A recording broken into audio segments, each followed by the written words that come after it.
Sa mga ka-tech vloggers, mga subscribers, bago at saka luma, mga supporters, mga dumaan, dumalaw at bumisita sa channel, lahat ng mga viewers, secret viewers at silent viewers, magandang araw. So ito, meron tayong power supply uli.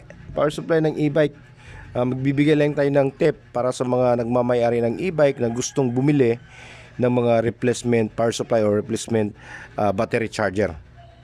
Kung ano yung dapat nila babantayan. So ito, okay, so ito yung original.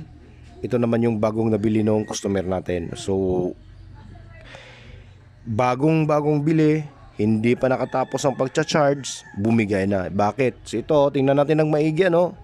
Lalo na kung totally drain yung battery natin. So yung original dito ay 48 volts 32 Ah. Tapos yung nabili niya, ayan, 48 volts 20 Ah. So ang layo. Ang laki ng diferensya. Nawala yung 12 Ah. So alam nyo ba kung gaano kalaki yung 12 Ah? Ang laki nun. Ang laki. Sobrang laki ng 12 Ah. Kaya siguro hindi na kayanan ng power supply. Ayun, bumigay. Ayan, so yun yung mga dapat babantayan natin, lalo na sa mga yun nga, mga non-electronics na nagmamay-ari ng mga e-bike, ano, babantayan natin. Tsaka kung tama naman yung order, tama naman yung specs doon sa inorderan natin, tapos dumating yung item, busisihin natin yung item, tingnan natin kung tama ba yung dumating. Katulad na lang nito, wala, talagang hindi talaga uubra dahil ang laki. Ayan siya, laki ng gap. Kaya wala. Pwede to doon sa mga medyo mababa lang yung amperahe ng battery ng mga e-bike. Pero sa mga ganito na matataas yung amperahe, katulad na lang nito itong original nga, sinasabi natin, pareho yung voltahe niya, 42 volts pero 32 Ah. Ito naman ay 20 Ah lang, nawala yung 12 Ah. Yung 12 Ah para sa mga nakakaalam, ang laki po nun. Sobrang laki nung 12 Ah na nawawala. Kaya yun yung mga dapat babantayan natin. So tingnan natin ng maigi, oh. So hindi naman masama tingnan yung ano, yung design. Mukhang maayos naman, kaso lang talagang walang wala ito. Ampaw na ampaw, sobrang gaan. Ayan siya.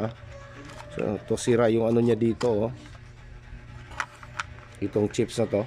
Ayan, yan lang yung nasisira diyan. Ayan, shorted to. Tingnan niyo lang maigi. Okay? So ito yung original, ito yung replacement na nabibili nila online.